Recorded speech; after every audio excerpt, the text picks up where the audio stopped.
We've been looking at Ruth and Naomi, and that's where we're going to be today. We're going to be in Ruth chapter 2. We'll get there in just a minute. You know everything has a cost, right? Even free stuff has a cost. You get free pizza. Nobody ever gives away the free good pizza. So if you eat free pizza, it's the free cheap pizza. So even free pizza has a cost. It's got indigestion, you got heartburn, you got all of that. Like free pizza, everything has a cost. When I was a kid, I thought there were free things. And there's nothing. There's nothing that's free. Everything costs something. And it doesn't always cost money. It always costs somebody money, but it doesn't always cost money. But there's costs to everything. A lot of that's opportunity cost.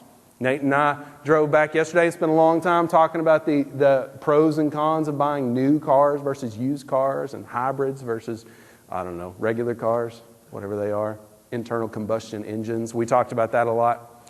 And the thing is, like, you're buying a new car versus buying a used car. There's a cost to that, right? You buy the new car, you get the pretty car. You get the car that's hopefully going to be an easy ride. Don't talk to Erica Rasmussen about that. But you get a car that hopefully is going to be reliable and is going to get you taken care of and going to get you through, right? You buy the used car, you understand that you're paying a lower price, but the extra cost is there's going to be some maintenance. There's going to be some wear and tear. Somebody else's Coke stain is going to be on the seat, and you're just going to have to deal with that. There's a cost. That cost is, on one hand, you pay extra money. On the other hand, you deal with extra problems. There's a cost. Pastors deal with a cost a lot. They try to figure out what to do, and when they're trying to decide if I want to leave this church, if I want to stay, what am I looking for? I talked to a guy one day, and he had the opportunity. He was teaching at a Christian school. He had the opportunity to go pastor, or he could go back into church planting. He was trying to decide what to do, and he said, if I stay here, I don't have to deal with ministry. I don't have to deal with church planning. I don't have to deal with fundraising. I don't have to deal with members. I just teach my class and I go on and I get to do things. But I'm not sure I'm doing what I'm supposed to do. And if I go into pastoring, I get to preach all the time. I have the freedom in my schedule. I get to do that. But I go into church planning, then I have the freedom to do whatever I want to. And the church is not telling me what to do. But the thing is, there's costs to each one of those. You lose the opportunity. Youth pastors all want to go start a church. They don't want to pastor a church. They want to start a church so they don't have to deal with the deacons, so they don't have to deal with the music, so they don't have to deal with wearing a suit, right? But the cost that they don't realize associated with that is you don't have the deacons to deal with, and you get to pick which music you want to do, and you get to wear what you want to wear. But there's nobody at church when you show up. That's the cost. You got to do all the work yourself. There's a cost to everything. And we get fixated on cost. Some people are cost people, and some people are benefit people. I'm a cost person.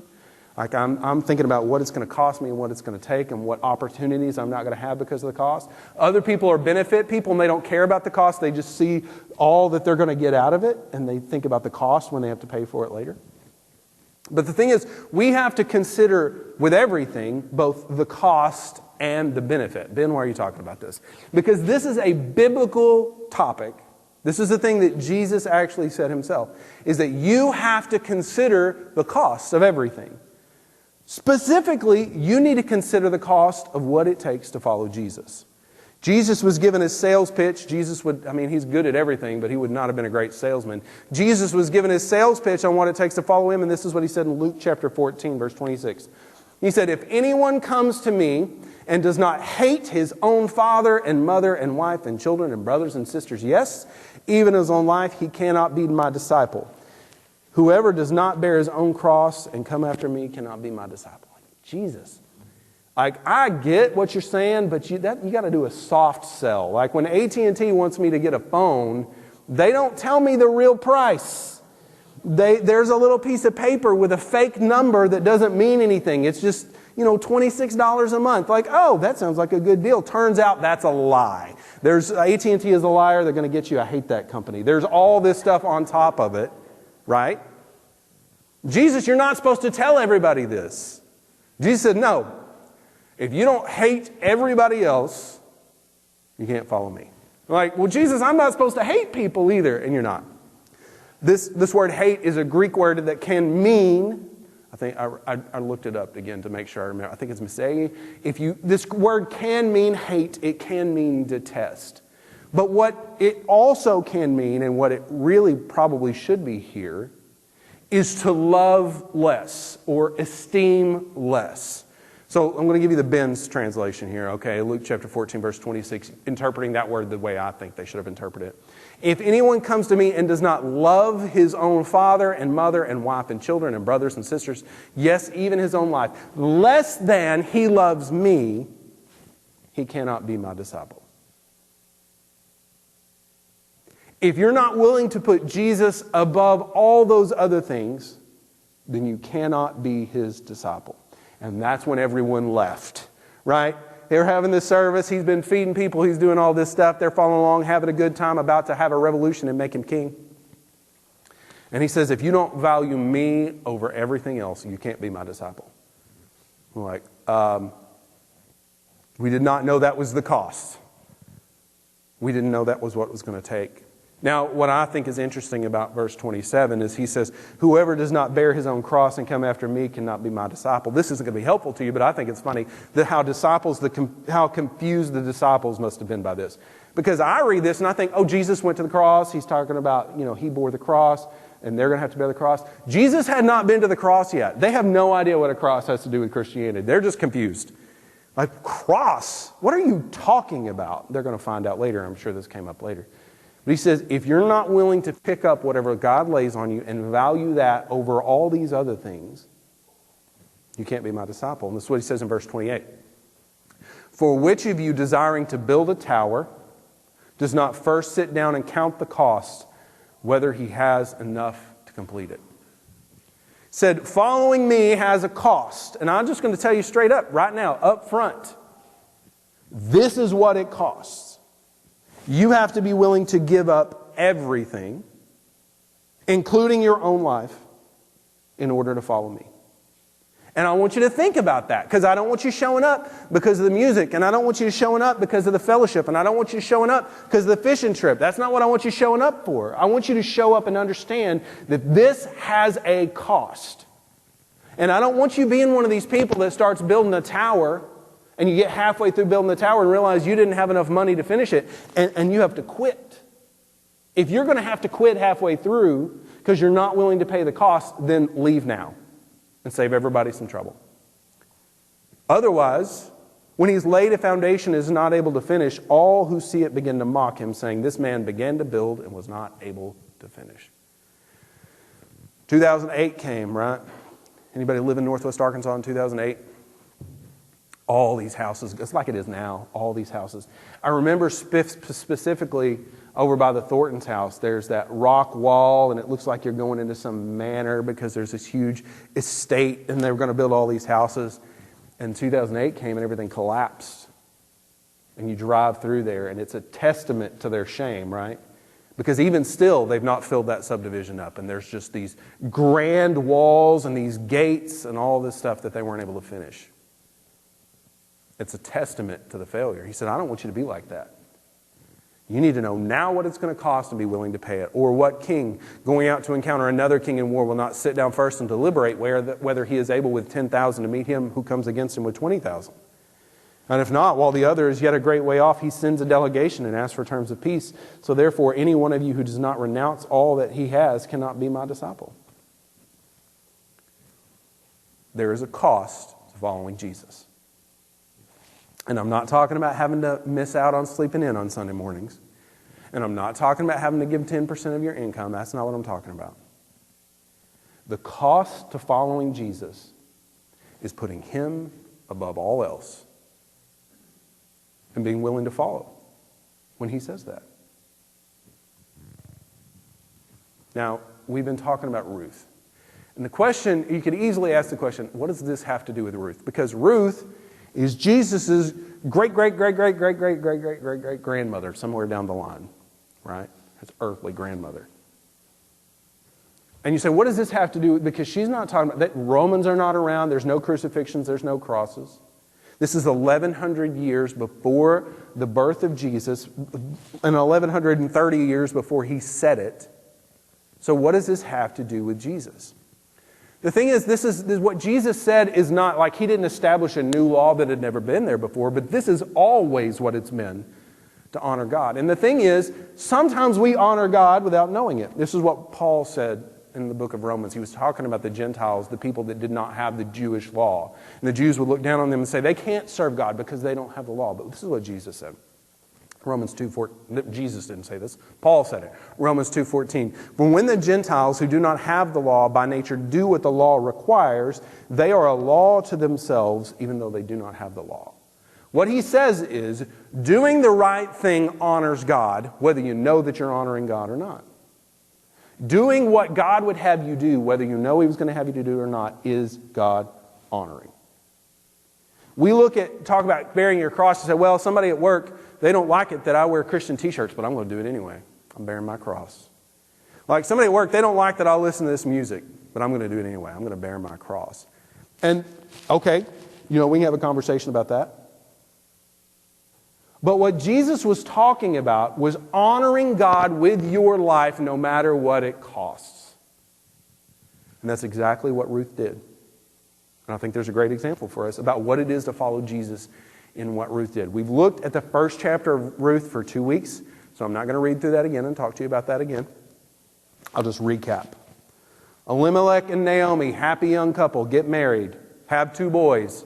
Famine comes because the nation of Israel disobeyed God. He told them the famine's going to come if you disobey me.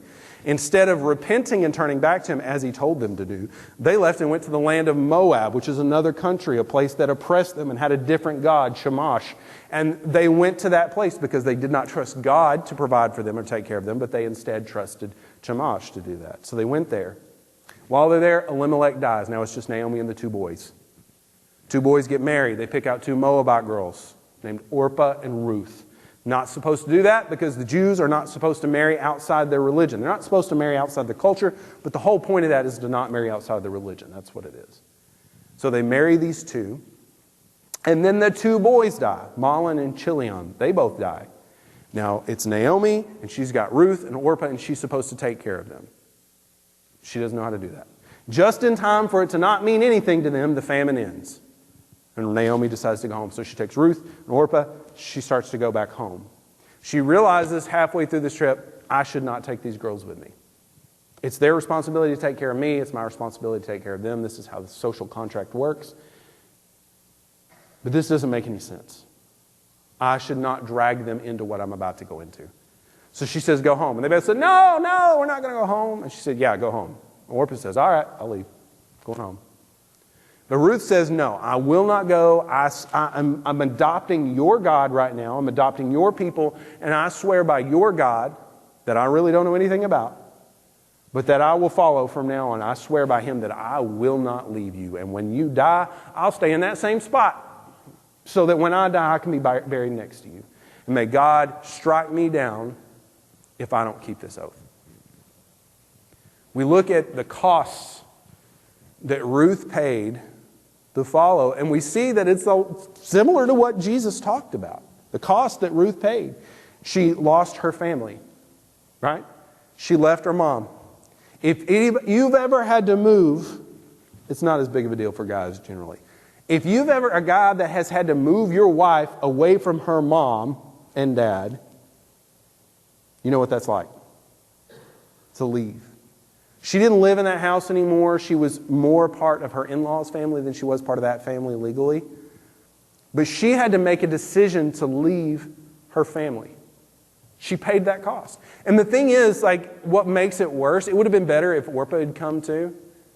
But here's the deal. They live in the same town, and they both leave. And they say tearful goodbyes. Both families do. Orpah's family says goodbye to her, and they're all crying.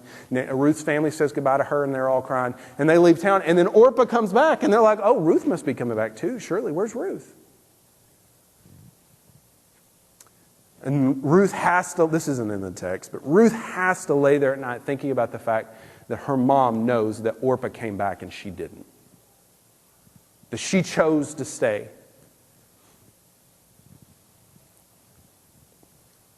She lost her family. She lost her home. She left the place that she grew up. She left the place that she knew. She left her favorite grocery store, right? Y'all got a favorite grocery store? She left her favorite grocery store, the place that she would go to, the women that she would be around, the people that she grew up with. And she lost that. She went into loneliness. Because here's the deal. She's going to get there, and what's going to happen? Is she going to find another husband? Maybe.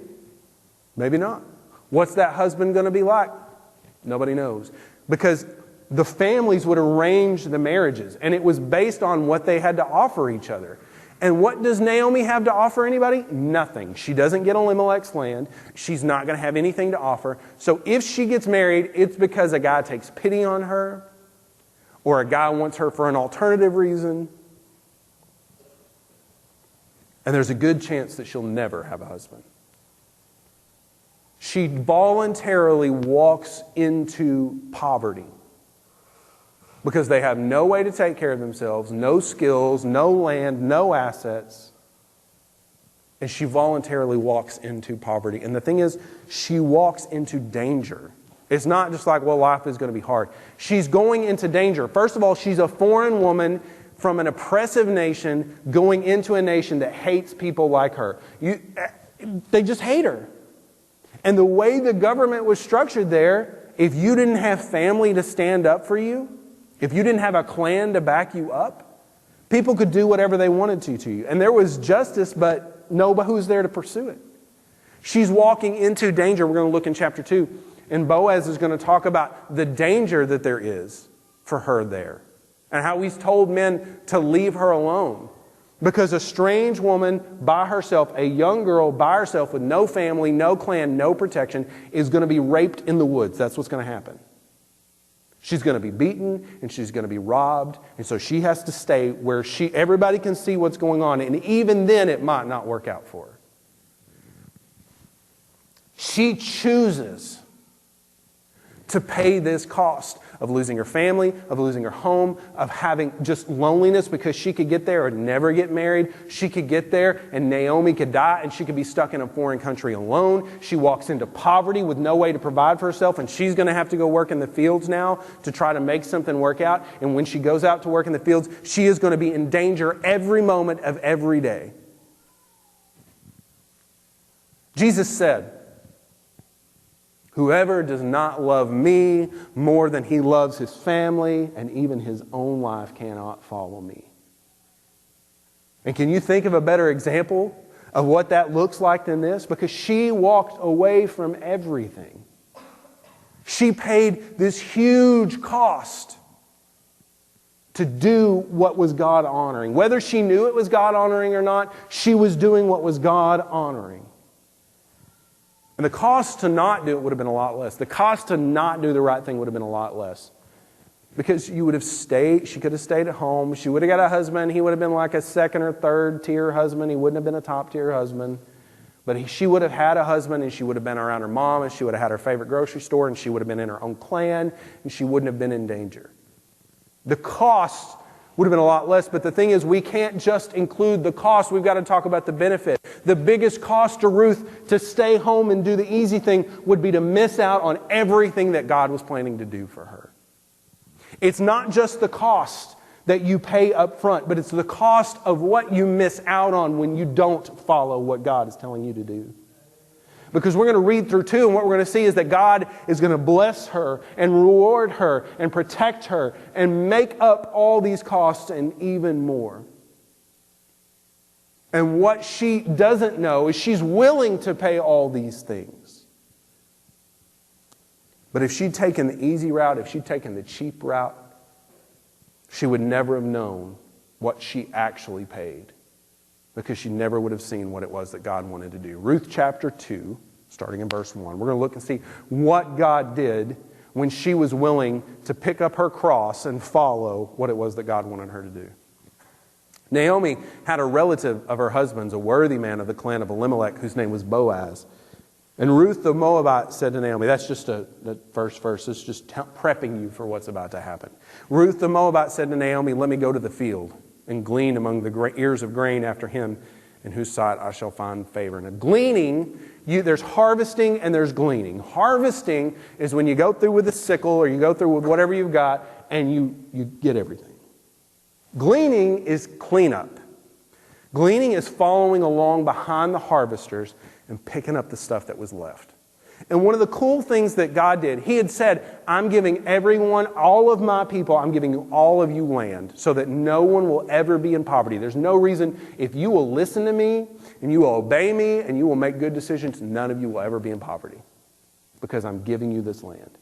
But did they do that? No, absolutely not. And so there's all kinds of poor people. And what God had said was, when you're harvesting your fields, I want you to do a couple of things. First of all, you're not allowed to harvest the corners. You can't go in the corners. Don't take that sickle. You know, you're using a sickle. Y'all ever use a sickle? You're using a sickle and it's an arc. You can't get in the corner. He said, I don't want you going to try to get in the corner. I want you to leave the corners. I want you to leave the gleanings. I want you to harvest and I want you to leave the gleanings behind. And he said, if you got a big bundle, you're taking it in and somebody misses one, right? Out in the field, you're cutting hay and you're hauling hay, and somehow there's still a bale of hay out there that happened. There's a sheep still out there that you haven't dealt with yet. Don't go back and get it. I want you to leave the gleanings, I want you to leave the corners, and I want you to leave the stuff that you leave behind so that the poor of your land and the foreigners and the travelers can come behind you, pick it up. They're not going to get rich, but they'll get enough that they can live. That's what I'm going to do for you. And Ruth says, let me go out and do this. Does she know how to do this? I don't think so. Reading it on, I don't think she knows what she's doing. It's not like her family did this and she understood this. I don't think so, but maybe she did. But she says, let me go out because we don't have anything to eat. So she says, let me go out and maybe somebody will let me come there. And we say, this is the law of God, this is what we're supposed to do, but that doesn't mean they actually did it. First of all, she's supposed to go to somebody and ask if she can work there. And maybe they'll let her and maybe they won't. Maybe they'll take care of her, and maybe the men of that field will take her off somewhere else. She's walking into danger, but they have to have something to eat. And so she says, let me go. And Naomi says to her, go, my daughter.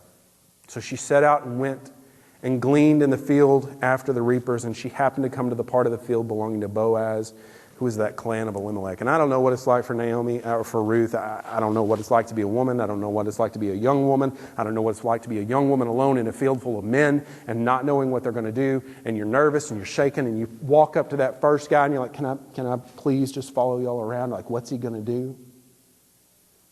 And she's thinking about the cost of what it takes to follow Naomi, to do what it is that God has asked her to do the right thing, to bear that cross, whether she knows it or not. And she's shaking and she's scared and she goes up. But what do you know if God doesn't deliver her to exactly the right spot? She goes. She goes up and she's shaking and she's nervous and she says, can I please follow? And she just so happened to come to the right part. The part of Boaz where God would take care of her. So she's out there working. They're reaping. They're out there getting sweaty. They're singing a song. They're doing whatever. And she's following behind them, kind of nervous, staying back away from the men, trying to pick up what she can find. And they're pretty good at what they do, so there's not a whole lot. So you're sorting through, trying to find something that's got some grain on it, and she's going through and picking through. And Boaz comes in. Because the owner of the field, he was having coffee. He was sleeping in. He was doing whatever while the guys were working. And this wealthy man shows up. And he said to the reapers, the Lord be with you. And they said, the Lord bless you. And then Boaz looks around and he sees this girl he doesn't know. And he said to this young man who was in charge of the reapers, who's this? Whose young woman is this? I don't recognize her. Where did she come from? And the servant who was in charge of the reapers answered, she's the young Moabite woman who came back with Naomi from the country of Moab. If you remember in chapter 1, when they finally came back, the town was excited. The town of Bethlehem, they were all talking about the fact that this had happened, and Naomi had come back, and this girl had come back with her, and what she had done. And the women all gathered around and they're like, how exciting, we're so excited to see you. And Naomi's like, I'm not happy, get away from me, don't talk to me, I don't want any part of this. But they all know. And she said, you remember? The guy said, you remember the girl that came in with Naomi? She's here. And here's the thing. She said, let me glean and gather among the sheaves of the reaper. So I'll let her. And so she came. And she's not just showed up and, messed around out there. She has continued from early morning until now. She's been working her tail off. Except for a short rest, she's been working her tail off all day in the heat and in the dust, sweating alongside everybody else. This is an impressive girl. She's been working this whole time. So Boaz goes up to her and he says to Ruth, "Now listen, my daughter, do not go in to glean in another field or leave this one. But keep close to my young women. Let your eyes be on the field that they are reaping and go after them." He said, "Look, don't go anywhere else. Stay in this field. You're always doing that thing. You're jumping to see which line's the shortest. You're trying to, maybe that field has more. Maybe this field has more. I don't know what I should do. Maybe I should go over there." He says, "Don't go anywhere else. But stay here in my fields. And stay close to my young women." Now, the reason is, in the rest of verse 9, he says, "Have I not charged the young men not to touch you?" He said, "My men know to leave you alone. But you go somewhere else, I don't know what's going to happen to you. You stay with my men, and I'm ensuring that if they mess with you, they cause you any problems, I will deal with them. Have I not charged the young men not to touch you? And when you are thirsty, go to the vessels and drink what the young men have drawn." This is a big deal too. For us, it's like, okay, water. It seems like not a big deal. But what is she carrying? She doesn't have a Stanley cup. She doesn't have a Tervis that she's carrying around. She's not wearing a camelback as she's working out there. She either took a clay pot or she took an old wineskin to carry water in. And she carried what she could carry for the day. Y'all worked in a field before in the heat of the day? Y'all worked in that field? You're hot, you're sweaty, that water goes fast. And so she's got to be thinking for the rest of the day, like I've got what's here and I've got to conserve that, but it's hot and I'm sweaty and I need the water. But she doesn't have any. And Boaz says, "You know what? Stay with my women. Let them take care of you. My men are going to take care of you. Go where to go. And then when you're thirsty, one of the jobs that they have is to haul up a bunch of water so everybody has plenty of water for the day. It's probably water that's got a little bit of wine in it to disinfect it and kill all the bacteria in it." He said, "When you get thirsty, you go share what my men brought up."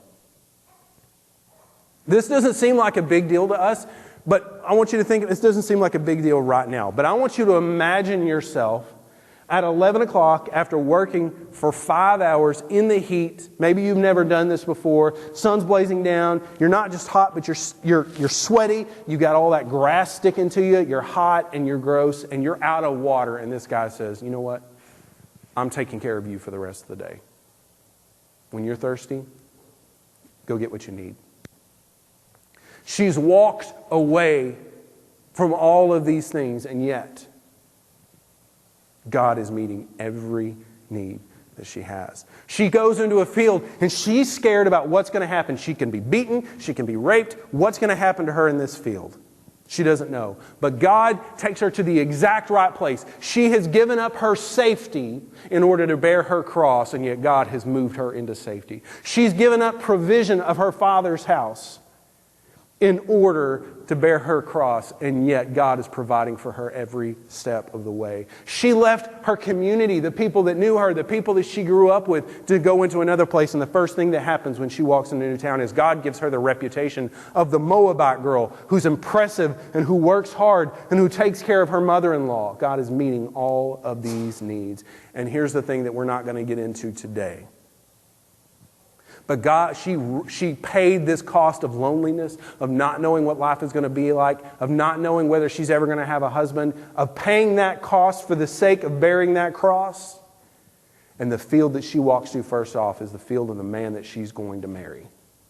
And it's not just the guy that she's going to marry, but a wealthy man who has many servants and much land and a strong reputation in the community. Everything that she paid, God is paying back.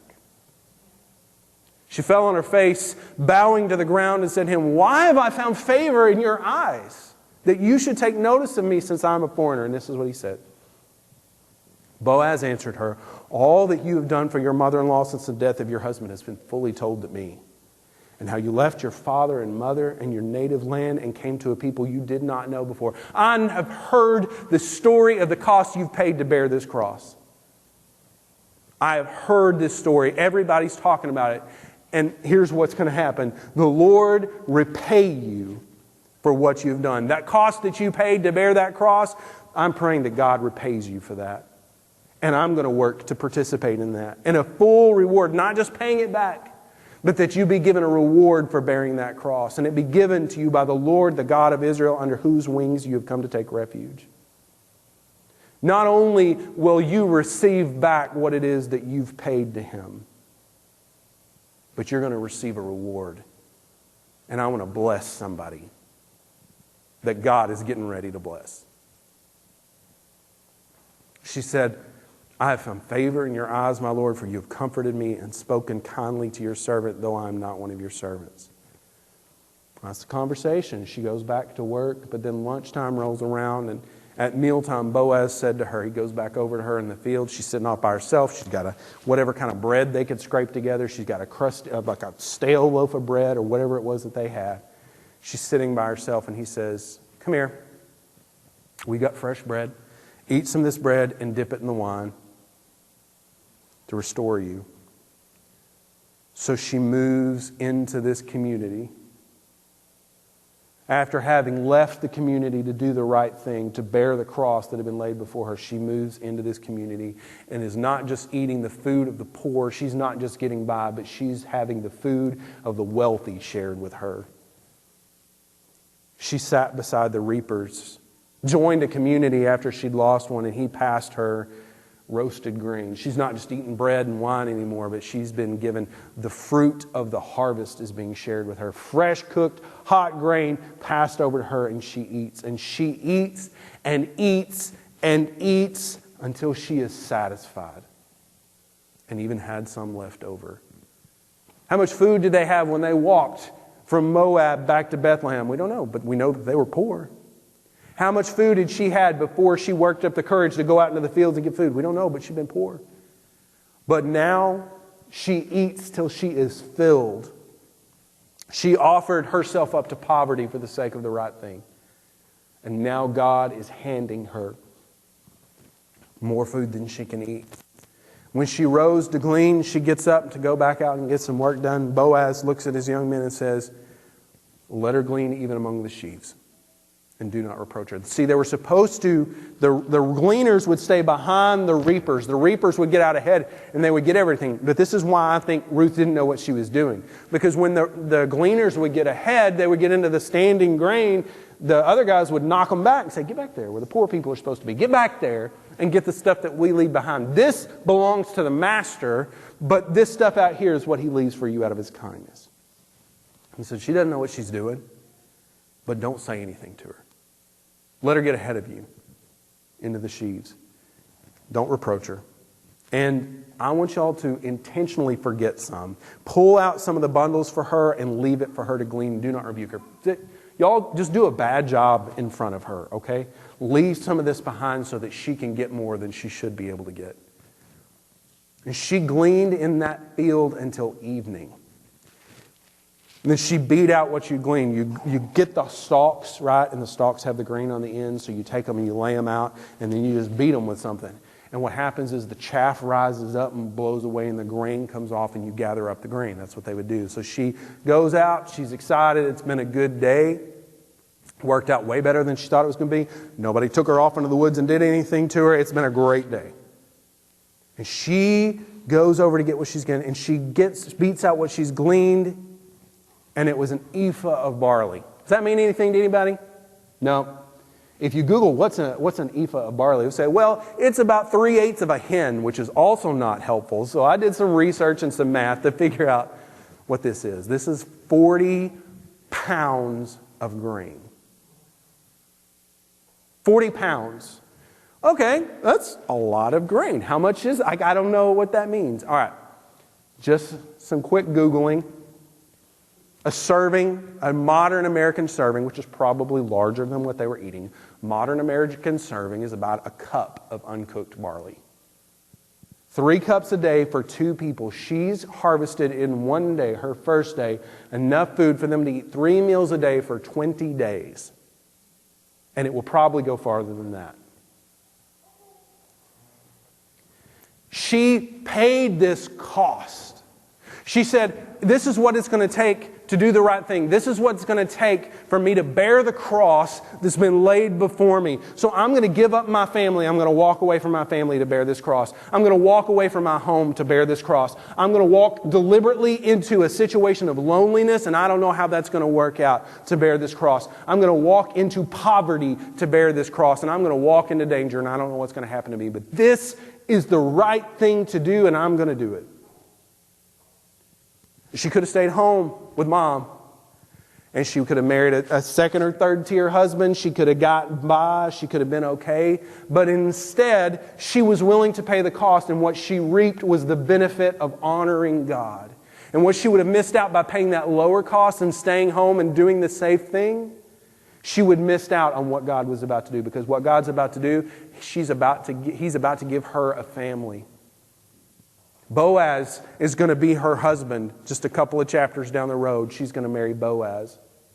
Her great-grandson is going to be David, the king of Israel, who unites the entire nation under one kingdom and will lead to the greatest time in the history of Israel. Her grandson will be Solomon, the wisest man, other than Jesus, that has ever lived. And her on down the line, great-grandson will be Jesus, the Messiah who saves the world. Orpah went home. She paid a lower cost as far as she knew. But the name of Ruth is known across the world for what she did. She received blessing upon blessing upon blessing. And the name of Orpah is best known for being misunderstood by Oprah's mom. That's what happened. That's serious. She lost her home, a home where everybody knew her as a kid, a home where she grew up, a home where she had a favorite grocery store and knew where everything was. And she walked into a place she did not know. But God made that into a place where everyone knew her. And not just knew her, but she walked in ahead of the game because everyone knew her and respected her for who she was and what she'd done. She walked deliberately into an opportunity for loneliness, and God is going to give her not just a husband, not just whoever her father can get for her, but a wealthy, God-honoring, respectful man who did not abuse her when he had the opportunity, as many men would have, but instead honored her and blessed her and respected her. She walked deliberately into poverty, and she's going to be the wife of this wealthy man. You realize all these servants that are watching out for her right now, they're going to be her servants in a couple of weeks. And this roasted grain and this wine and the bread that she's going to eat, that they're going to give to her, they're going to be kind and share to her, will not be shared with her, but it will belong to her. And she walked into danger, but God had His hand over her. And though there was danger all around, directed her path safely. Jesus said, if anyone will take up his cross and follow me, you want to be my disciple, here's what you've got to be willing to pay. You've got to be willing to pay everything, even up to your own life. But this is what He says in Luke 14. He said, if anyone comes to me and does not love his own father and mother and wife and children and brothers and sisters, yes, even his own life, less than he loves me, he cannot be my disciple. Whoever does not bear his own cross, come after me, cannot be my disciple. But in Matthew chapter 19, He says, everyone who has left houses or brothers or sisters or father or mother or children or lands for my name's sake will receive 100-fold and will inherit eternal life. There is a cost to following Jesus. And it's not just a cost, but it's a potential cost. He doesn't say, hey, I want you to offer, here's a receipt, I want you to give me this and this and this and this and this. But He says, I want you to make it all available to me. Every bit of it is available to me. I call you to walk away from family. That needs to be available to me. I call you to do something that's going to cause you to lose relationships. That's got to be available to me. I cause you to go to another place where you're going to leave everything behind. That's got to be available to me. That is the cost that I'm asking of you, that you make it all available to me. And we look at that cost and we say, I can't pay that cost. That's too much of a cost. When we were in Colombia, we had I really didn't spend that much time with him, but our interns were out sharing the gospel, and they met this guy named King Gu, Keying Gu. He was a Chinese student, and he was an international student there. And they shared the gospel with him, and he came to Bible studies, and he participated and was really interested. But there came a moment where he realized what path he was going down. And he said, if I become a Christian, if I do what you're asking me to do and what I know Jesus is asking me to do, my family will never speak to me again. And I can't do that. King was not willing to pay the high cost of making everything available to Jesus. He took the lower cost of not losing his family.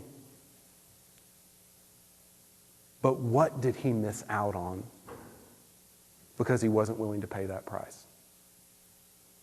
What did Orpah miss out on because she wasn't willing to pay that price? Missed out on the benefits that come from obeying Jesus. Ruth had everything restored to her and more. Does that mean you're going to have everything restored to you and more? I don't know. I don't know how it's going to work out. But I know that God is good and He loves you. And if you're willing to follow where He leads you, that He will not forsake you. But He will care for you every step of the way, just like He cared for Ruth, just like He cared for Peter. You realize that Jesus came to the disciples and He said, I want you to abandon your profitable careers and follow me. How are we going to make money? Jesus, don't worry about that. I've got that covered. He said to people, I want you to be willing to convert to follow me. My family's not going to want anything to do with me if I do that.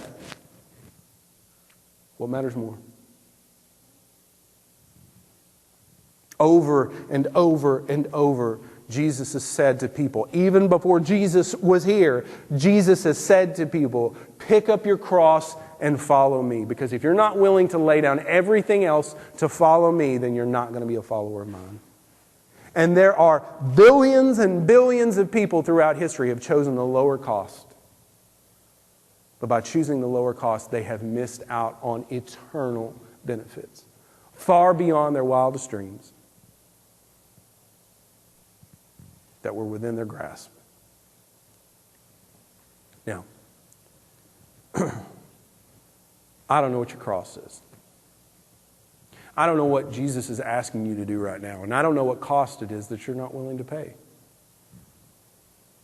Maybe He's asking you to step into ministry, and you say, "No, I don't really want to do that. I like my job. I like the money I make. I like all of these things, and I don't want to do that."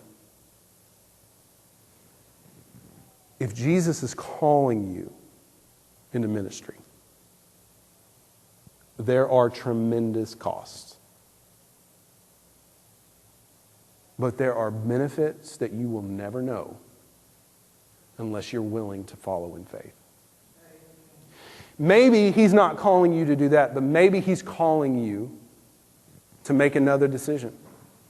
He's calling you to finally submit to baptism that you've refused to do all these years because you're not willing to go up there, because you're fine with what you've already got, and you're not willing to make that decision. And you say, I can serve Jesus perfectly fine without getting up there and being baptized. It doesn't matter. If you're telling Him no, you're telling Him no.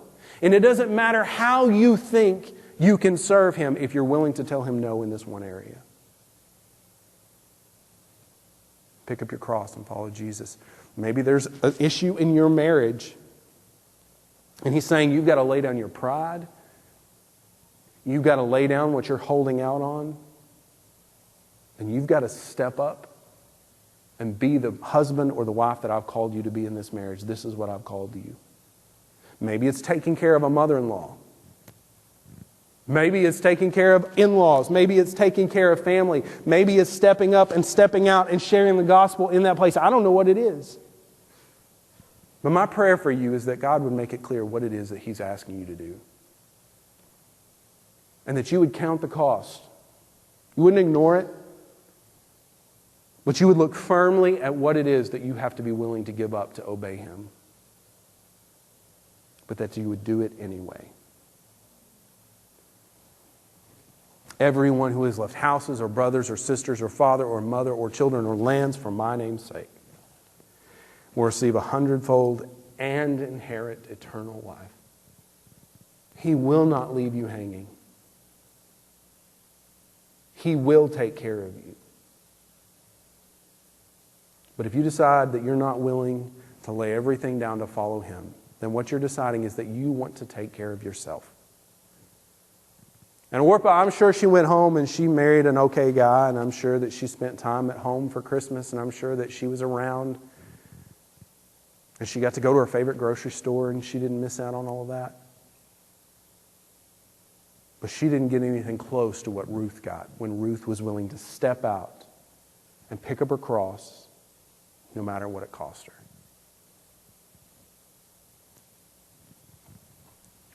What's Jesus calling you to do? What's it going to cost? And what's your answer going to be?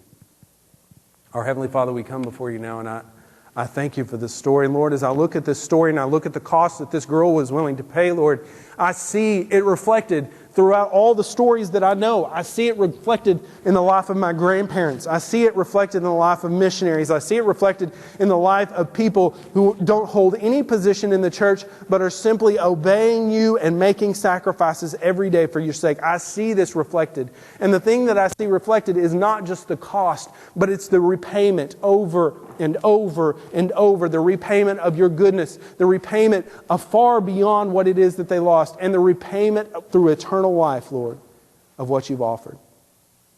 If there's one here today who's saying, I can't be a follower of Jesus, I'm not willing to lay these things down, I'm not willing to offer it to them, help them understand that what they're sacrificing is far greater than what they're being asked to sacrifice. If there's one here today that needs to be saved, but they're unwilling to make the commitment that they know that you are going to request of them, Lord, help them to see that the benefits far outweigh the costs. If there's one here today that you're calling into ministry, into spending their life full-time in service to you, Lord, and they're hanging on to those costs and they're worrying about it, let them see that it's not just the cost of your dreams and your choices and your life that you want, but it instead the cost of missing out on all that it is that you want to do, Lord. And if there's someone here that's struggling with something else that you're calling them to do, something that you're cross that you're calling them to pick up, I ask, Lord, not that they would miss the costs, but that they would face them fully and realize the costs are not just what you're asking them to give up, but the choice of disobedience will cost them everything you're willing to do. It's in Jesus' name I pray all these things, Lord. Amen. Will you stand, please?